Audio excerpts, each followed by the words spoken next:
So welcome students. और कैसे हो बच्चों आप लोग? सब कुछ सही चल रहा है ना? चलो सही है। तब स्टार्ट करें। लास्ट क्लास में क्या हुआ था, कहाँ तक? आइसोटोप्स का हुआ था और आपको नंबर ऑफ न्यूट्रॉन्स निकालने के लिए दिया था मैंने, और क्या क्या निकालने के दिया था तो आपने निकाला होगा, सॉल्व किया होगा न्यूमेरिकल्स को। ठीक। और अब तो धीरे धीरे समझ आ रहा होगा कि कैसे क्या होता है। ठीक ना? इजी वे में पढ़ेंगे हम लोग, एकदम इजीली स्मूथली पढ़ेंगे और चीजों को धीरे धीरे समझेंगे। ठीक ना? टेंशन नहीं लेना है, सिलेबस का टेंशन नहीं लेना है। नहीं समझ आएगा फिर उसके बारे में डबल फिर रिवाइज करेंगे। ठीक ना बच्चों? जो भी दिक्कत होगी उसको सबको सॉल्व किया जाएगा। ठीक, चलिए तो आगे स्टार्ट करते हैं। कल क्या पढ़े थे आइसोटोप के बारे में, आज स्टार्ट करते हैं बच्चों आइसोबार। ठीक, क्या? Iso isobars. आइसोबार्स क्या होता है बच्चों?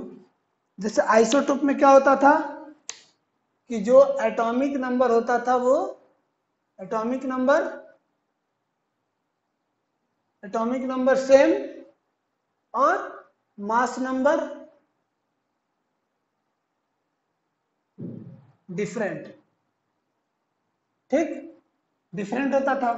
तो उससे क्या होता था, नंबर ऑफ जो न्यूट्रॉन्स होते थे वो भी क्या होते थे, डिफरेंट होते थे। ओके। लेकिन जो आइसोबार्स होते हैं बच्चों किसी भी एलिमेंट के, और उसमें क्या होता था कि सेम आइसोटोप जो डिफाइन होता था बच्चों वो सेम एलिमेंट के दो एटम के बीच में डिफाइन होता था। आइसोटोप का जो कंसेप्ट आता था सेम एलिमेंट के डिफरेंट एटम के लिए आता है। ठीक, यानी कि सपोज कोई एलिमेंट ए है तो उसके कितने उसके लिए आइसोटोप डिफाइन होंगे। ठीक ना? ये नहीं है कि एक एलिमेंट ए है एक एलिमेंट बी है तो इन दोनों में आइसोटोप का कॉन्सेप्ट नहीं आता है। ठीक, इन दोनों में आइसोटोप का कॉन्सेप्ट नहीं आता है। आइसोटोप्स के दो एलिमेंट ए बी है मतलब इनके ये डिफरेंट एलिमेंट ही है। ठीक ना? इनके एटम तो डिफरेंट होंगे, ये बेसिकली इनके एलिमेंट ही डिफरेंट है, क्योंकि इसका जो जेड की वैल्यू होती है इसके लिए कुछ और होगी और इसके लिए जेड की वैल्यू कुछ और होगी। यानी कि दोनों जो जेड की वैल्यू होगी, जेड ए जेड बी, ये बराबर नहीं होगी दो एलिमेंट्स के लिए। सपोज ये हाइड्रोजन है और एक नाइट्रोजन है, तो हाइड्रोजन और नाइट्रोजन दोनों डिफरेंट एलिमेंट ही हैं, इनके एलिमेंट डिफरेंट है। अब आइसोटोप में क्या होता था, एक ही एलिमेंट के बारे में होगा, जैसे 1h1 1h2। ठीक, वन, ठीक, फिर 6c12 6c14। ओके, तो ऐसे होता था। यानी कि आप लिख सकते हो कि जो आइसोटोप कॉन्सेप्ट होता है बच्चों, यानी concept of isotopes only defined for isotopes concept, यानी concept of isotopes can only be decided for same element या atoms of same element। Okay, चलो अब आइसोबार्स जो होते हैं बच्चों वो किसके लिए डिसाइड होते हैं?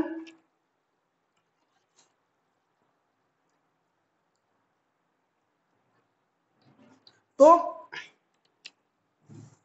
ये होता है कि आइसोबार में बच्चों कि दो एलिमेंट होते हैं, जैसे कि एक आर्गन है, आर्गन का 1840 है। ठीक, फिर कैल्शियम होता है बच्चों, इसका 20 और 40 है। इसमें क्या हो रहा है, ये क्या है Z1 मान लीजिए, जेड ए आर, यानी ए आर के लिए जेड, ये जेड ऑफ सी ए। ये क्या है, दोनों डिफरेंट है, बराबर नहीं है। लेकिन ये क्या है, ए आर और ए सी ए, ये दोनों क्या है, बराबर है। तो इसका क्या मतलब हो रहा है बच्चों कि इसका क्या मतलब हो रहा है, यानी कि जो नंबर ऑफ एटॉमिक वेट है, एटॉमिक नंबर है, वो क्या है, एटॉमिक नंबर एटॉमिक नंबर वो डिफरेंट है। क्या है, एटॉमिक नंबर क्या है बच्चों? डिफरेंट। डिफरेंट एटॉमिक नंबर है। ये क्या है बच्चों? दोनों के लिए ए की वैल्यू क्या है? 40 है। तो इसका मतलब क्या हुआ? मास नंबर क्या है बच्चों? मास नंबर सेम है।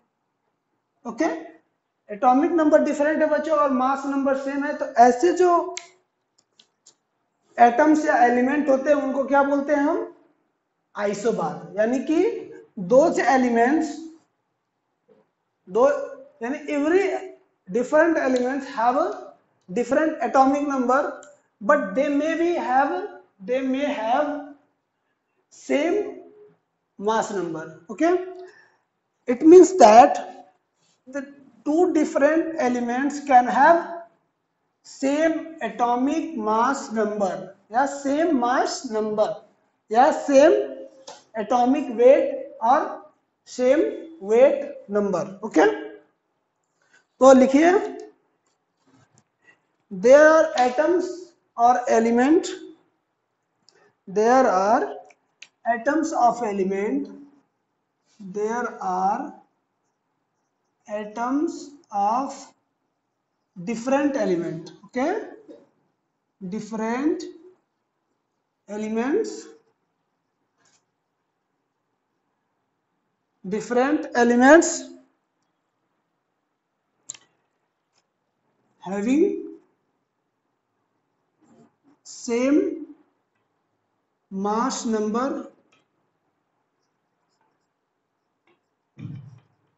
and same mass number and different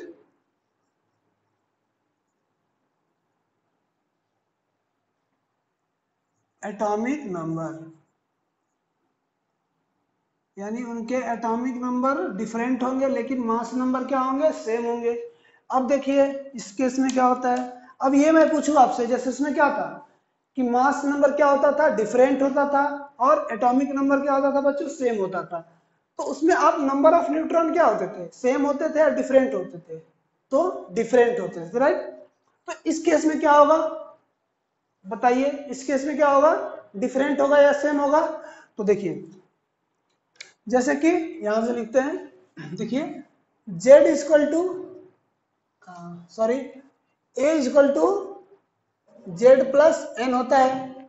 suppose कि दो है, एक a है और एक b है, ठीक। तो इसके लिए a मान लेते हैं, ये a है, a n है। यानी कि ये मास नंबर ऑफ a, ये atomic number of z, atomic number of a, और ये क्या है? Number of neutron of a। ठीक बच्चों, अब b के लिए लिखिए, ये बी ए है, ठीक, ए ऑफ बी, ठीक।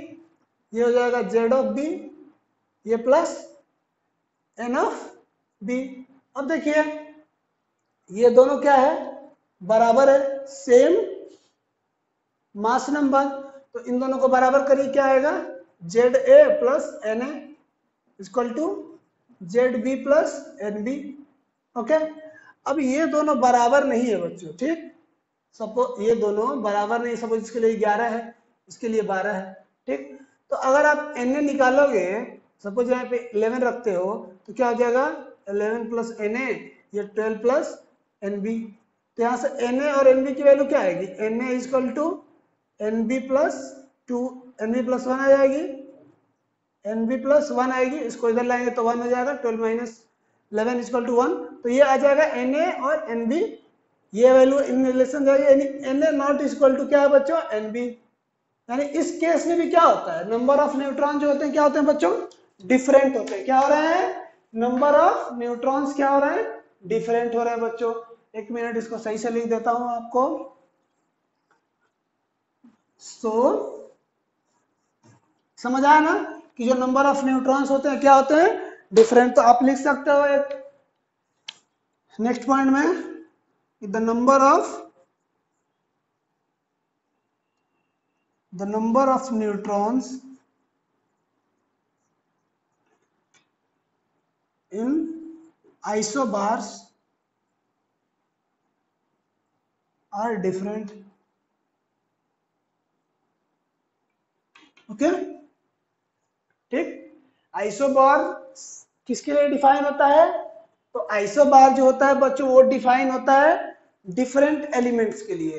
ठीक, मतलब दो एलिमेंट्स के लिए, दो डिफरेंट एलिमेंट्स के लिए जिनके एटॉमिक नंबर डिफरेंट हो, उसके लिए क्या होता है, अगर एटॉमिक नंबर डिफरेंट है तो एलिमेंट डिफरेंट होंगे। तो जब एलिमेंट ही डिफरेंट है तो उसके एटम्स भी डिफरेंट होंगे। ठीक, लेकिन जो आइसोटॉप्स होता है वो सेम एलिमेंट के डिफरेंट एटम्स के बीच में होते हैं। ठीक, एक ही एलिमेंट सपोज ई है तो इसके कई एटम हो सकते हैं। सपोज ये ई है जो है एलिमेंट है, क्या है, एलिमेंट, तो इसके कितने एटम हो सकते हैं, कई हो सकते हैं, A1 A2 A3। ठीक, ये क्या है, या ऐसे भी लिख सकते हो E1 एक क्या है, एटम है। ठीक, E2 क्या है, ये भी एक एटम है, एटम ऑफ इसका ये है। ठीक, ये क्या हुए, आइसोटॉप हुए। और इनके जो, अगर मैं ये बोलूं कि ये सेम एलिमेंट के दो एटम हैं और ये एक दूसरे के आइसोटॉप हैं, ठीक, तो इसके क्या होंगे, ये जो एटॉमिक नंबर होगा बच्चों दोनों के लिए जेड ही होगा, लेकिन ये क्या होगा, इसके लिए A1 होगा, इसके लिए A2 होगा। आइसोटॉप्स है यानी कि डिफरेंट एटॉमिक मास नंबर हो गया। ठीक, या मास नंबर है एटॉमिक मास नंबर दोनों ही बोला जाता है इसको। ठीक, चलिए, तो ये क्या हुआ, the number of nucleus, number of neutrons in isobars are different. अब देखिए सेकेंड पॉइंट, अब इसको कैसे कर सकते हैं, जैसे मैंने एक्सप्रेशन आपको दिखाया था कि दो कोई एलिमेंट सपोज कि A1 equal to Z1 plus N1 है। ठीक, और for E1, for element 1 and 2, E1 and E2 लिख सकते हैं, E1 and E2। ठीक, ये हो गया A1, क्या हो गया, मास नंबर E1 का। अब फॉर E2 लिखते हैं, E2 के लिए क्या होगा बच्चों, for E2 A2 equal to Z2 plus N2। और for case of, in case of isobars, in case of isobars, isobars के केस में क्या होता है, मास नंबर क्या होता है बच्चों, A1 इक्वल टू A2 होता है। ठीक, अब A1 इक्वल टू अगर A2 है तो ये सपोज इक्वेशन नंबर 1, ये इक्वेशन नंबर 2, तो इक्वेशन नंबर 1 को इक्वेशन नंबर 2 के बराबर करेंगे तो क्या आएगा, Z2 प्लस ये आएगा N2। ठीक, अब इसको और क्या लिख सकते हैं, अब देखिए, अब एक चीज और होता है, ये भी होता है ना कि Z2 is not equal to Z1, यानी इसके एटॉमिक नंबर क्या होते हैं, as we know for isobars, for isobars of different element, different element के लिए होता है, for isobars atomic number is different, atomic number is different. So thus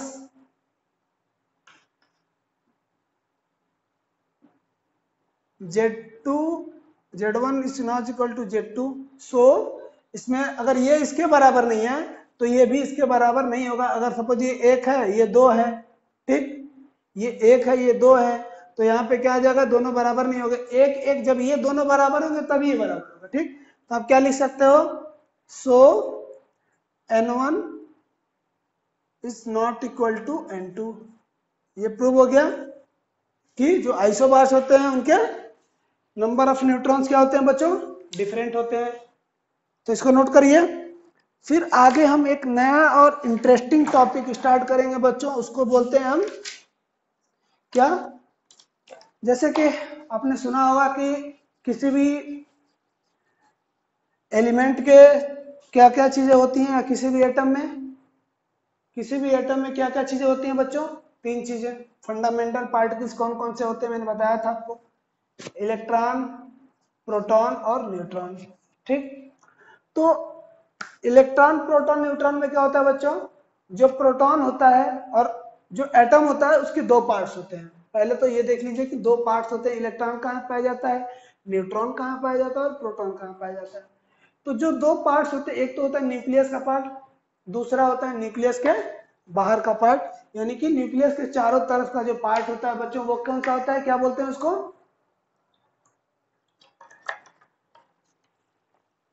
वो जैसे कि बहुत सारी सेल्स होती हैं बच्चों, ठीक। चलिए ये हो गया ना।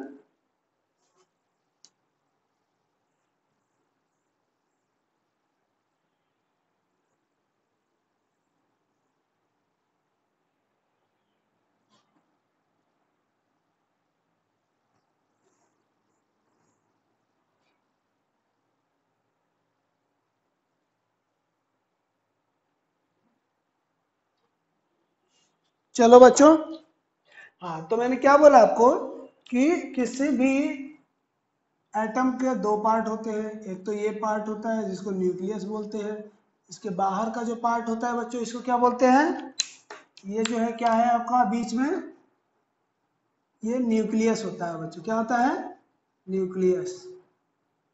ये क्या होता है, पॉजिटिव होता है, ये होता है न्यूक्लियस। और ये जो बाहर का होता है बच्चों इसको सेल्स बोलते हैं, क्या बोलते हैं, सेल्स या सेल बोलते हैं। ये n=1, इसको किससे रिप्रेजेंट करते हैं, n से। इसको जो होता है ये कैपिटल N से न्यूक्लियस को। न्यूक्लियस में दो चीजें मिलती हैं, एक तो न्यूट्रॉन और दूसरा जो होता है बच्चों होता है प्रोटॉन। यानी जो न्यूट्रॉन और प्रोटॉन होता है बच्चों कहाँ मिलता है, न्यूक्लियस में, ठीक। न्यूट्रॉन और प्रोटॉन कहाँ मिलता है बच्चों, न्यूक्लियस में मिलता है।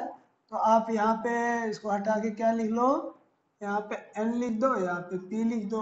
न्यूट्रॉन्स और प्रोटॉन न्यूक्लियस में पाए जाते हैं।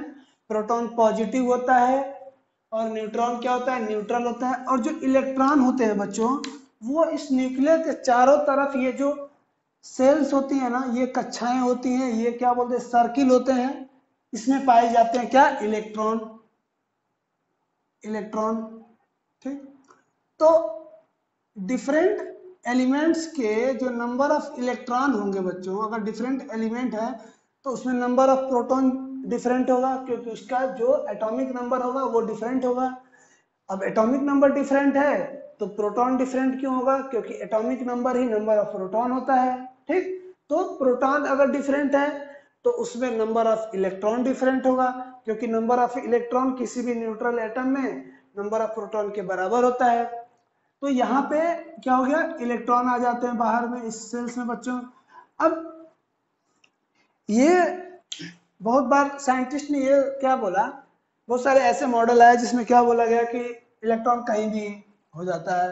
तो क्यों इसमें इसमें 2 में दिखाया, इसमें 5 दिखाया, इसमें 2 ही क्यों दिखाया, ठीक।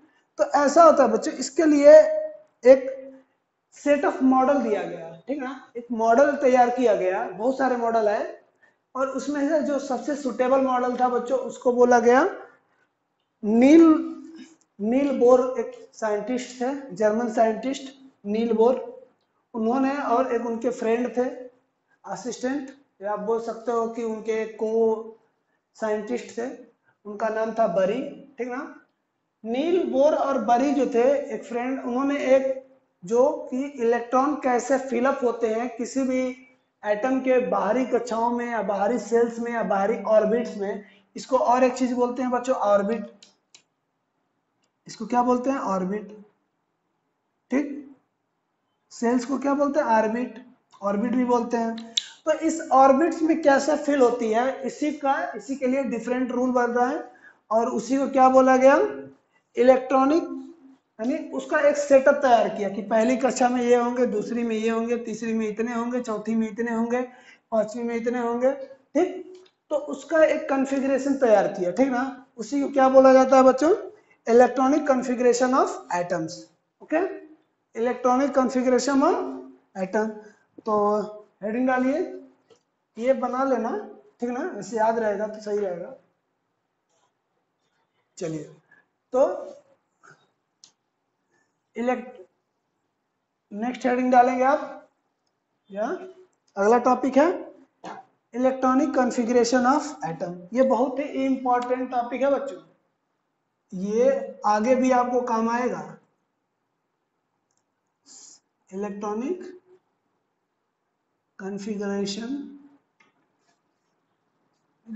Configuration of atom.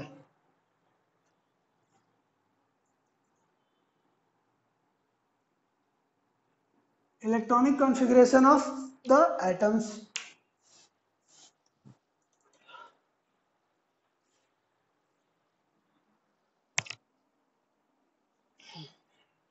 अब मैंने आपको क्या बोला कि जो प्रोटॉन होते हैं बच्चों, वो कहाँ होते हैं? न्यूक्लियस में, प्रोटॉन और न्यूट्रॉन। इसके चारों तरफ क्या होता है? सेल्स होती हैं या ऑर्बिट होती है। ठीक, इसमें इलेक्ट्रॉन ये तो स्थिर रहता है, तो इनका मूवमेंट इतना कम होता है कि आप नेग्लिजिबल मान सकते हैं। लेकिन जो इलेक्ट्रॉन होता है ना बच्चों, ये क्या करता है? इसमें मूव करता है, घूमता रहता है, चारों तरफ चक्कर लगाता रहता है। उसी तरह जो वो कुआं, मौत का कुआं वाला चक्कर, वही वैसे ही चक्कर लगाता रहता है बच्चों। ठीक, क्या करता है? इसके चारों तरफ मूव करता रहता है, अरे रिवॉल्व। ठीक, तो अब ये जो रिवॉल्व करता रहता है बच्चों, तो इसके लिए जो कॉन्फ़िगरेशन बताया गया,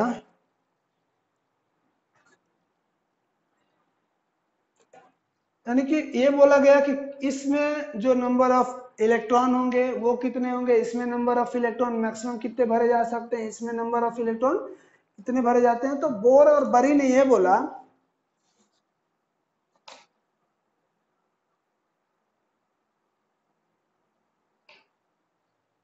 तो लिखिए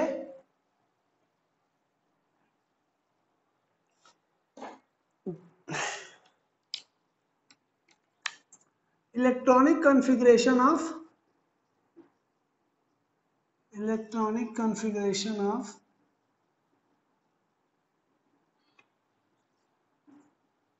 electronic configuration of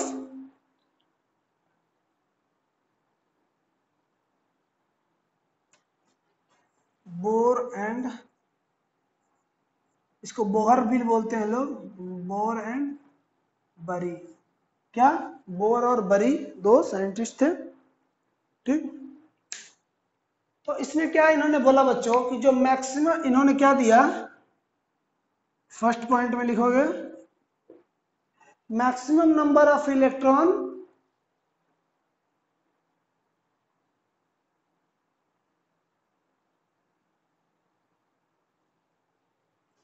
maximum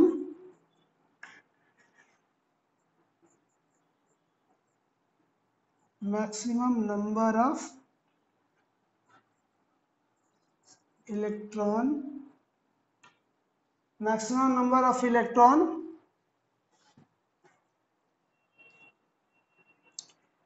which can be presented in a particular orbit, which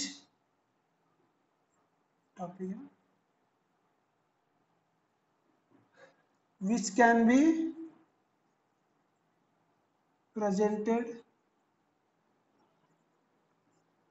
in a particular orbit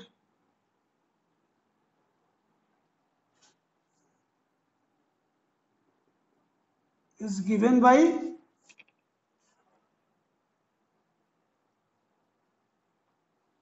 bore and बरी।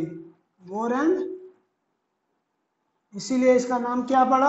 बोर और बरी का इलेक्ट्रॉनिक कॉन्फ़िगरेशन रूल। ठीक ना, इलेक्ट्रॉनिक कॉन्फ़िगरेशन ऑफ बोर बरी है। ठीक ना,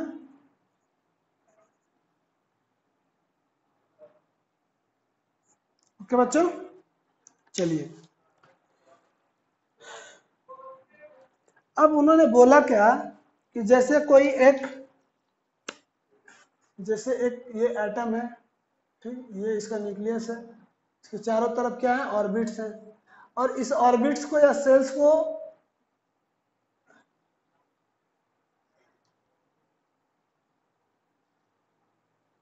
ये ऑर्बिट्स हैं,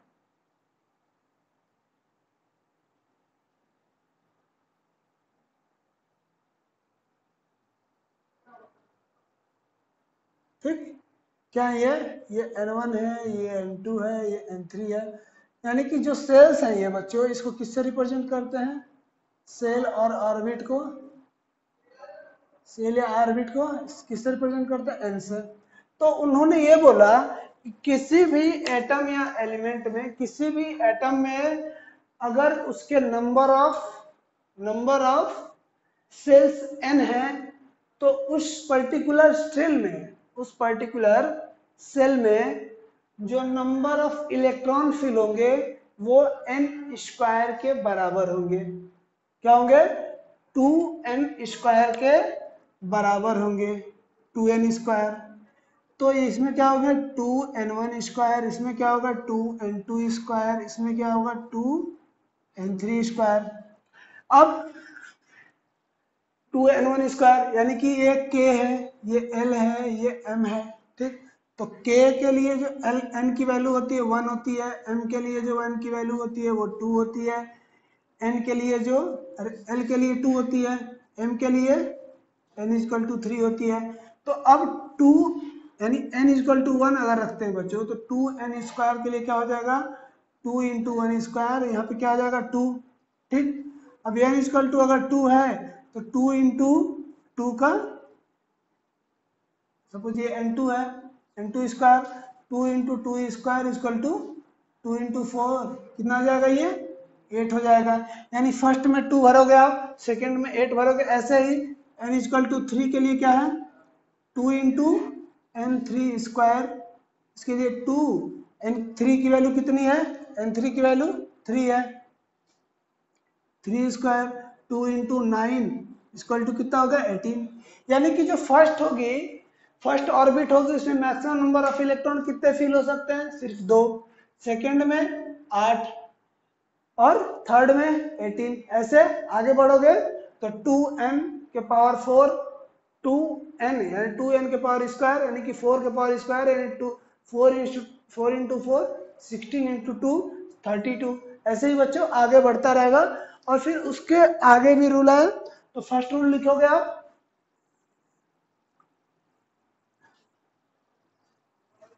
maximum number of, if n represents, लिखो रूल नंबर 1, या रूल नंबर 1 क्या है? If n represents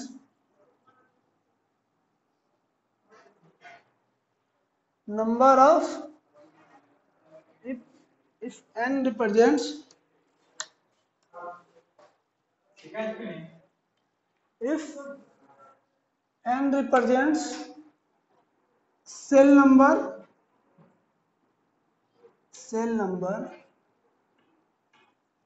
then number of electron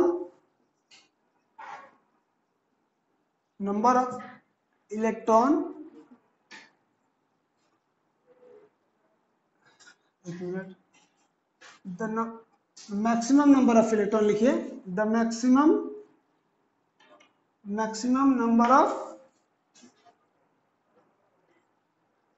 number of electron which can fill is 2n square,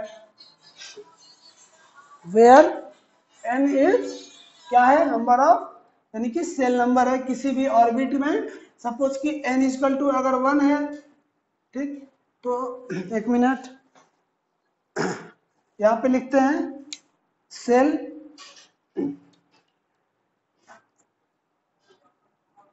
cell और ऑर्बिट, ठीक। यहाँ लिख लीजिए वैल्यू ऑफ n और यहाँ पे 2n स्क्वायर यानी maximum number of electron. 2n square क्या है? यहाँ पे इसकी जगह पे क्या लिख सकते हो? Maximum number of electron 2n²। Okay, अब देखिए, तो हमने क्या बोला बच्चों कि जो अगर किसी भी सेल का नंबर ऑफ जो किसी भी सेल के लिए अगर n की वैल्यू जितनी भी है, यानी कि अगर कोई एटम है उस पर जो n है वो क्या शो कर रहा है, नंबर ऑफ सेल, तो उस पर्टिकुलर सेल के लिए जो नंबर ऑफ इलेक्ट्रॉन होंगे वो क्या होंगे, 2n²। जैसे यहाँ पे इसको हटाते हैं, पहले सेल के बारे में एक बार और आपको बता देता हूं मैं। जैसे देखिए, ये है, ये क्या हो गया, न्यूक्लियस है, ठीक, इसमें न्यूट्रॉन और प्रोटॉन है। ये क्या है बच्चों, ठीक, ये सेल्स हैं बच्चों, क्या है, सेल है, ये के सेल है, ये एल सेल है, ये एम सेल है। अब जो के सेल है, यानी कि ये जब सब पहले, तो इसका n की वैल्यू 1 होगी, इसके लिए n की वैल्यू 2 होगी, इसके लिए n की वैल्यू 3 होगी, ऐसे एंड सो ऑन, यानी कि इन्फिनाइट तक हो सकती है, बट हम उतने ज़्यादा तक इलेक्ट्रॉन को नहीं भरते हैं एज ए मैक्सिमम, ठीक ना, 120 या 130 तक ही हो पाते हैं नंबर ऑफ इलेक्ट्रॉन। ठीक, अब देखिए के सेल यहाँ लिखते हैं आप, अगर के सेल, तो के सेल के लिए n की वैल्यू क्या होगी, 1, तो यहाँ पे 2n² क्या होगा जाएगा बच्चों, 2 × 1², इसकी वैल्यू कितनी आ जाएगी, 2, यानी मैक्सिमम नंबर ऑफ इलेक्ट्रॉन कितने भरे जाते हैं, 2। एल सेल के लिए यानी कि नंबर ऑफ n कितना हो जाएगा, 2, यानी 2 × 2², यानी कि ये कितना हो जाएगा, 2 दूनी 4 और 4 दूनी 8, यानी 8 हो जाएंगे। एम सेल के लिए क्या होगा बच्चों, 3, n की वैल्यू क्या होगी, यहाँ से 3 होगी, इसको भी बनाना है आपको फिगर, ठीक, तो ये 2 × 3², 3 × 3 9, 9 × 2 18। इसी तरह अगर मैं n सेल के लिए लेता हूं 4, 2 × 4², ये कितना हो जाएगा, 16 यानी 32। ऐसे होता है बच्चों, ठीक ना। ये हो गया कि क्या रूल थे। अब इसके आगे जो रूल है बच्चों, रूल नंबर 2, उसमें क्या बोला गया कि जो मैक्सिमम नंबर ऑफ इलेक्ट्रॉन होंगे यानी किसी भी सेल में, वो क्या होंगे, पहला तो ये बोला कि 2n² से फिल होंगे, लेकिन अब अगला कंडीशन उसने क्या दिया, ये बोला कि जो नंबर ऑफ इलेक्ट्रॉन होंगे वो 8 से ज्यादा नहीं होते, जो बाहरी कक्षा है।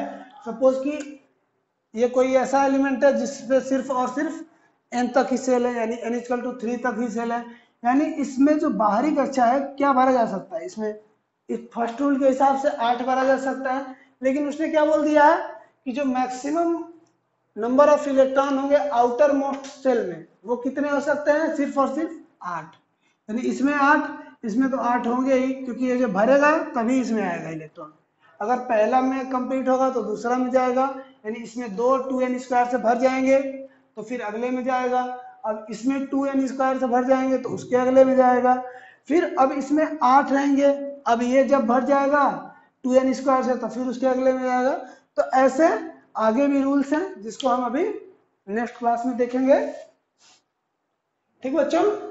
तो आज के लिए फर्स्ट रूल ये हो गया, इसको हटा देते हैं, यह फिगर आप बना लेना, ठीक ना। चलिए, थैंक यू।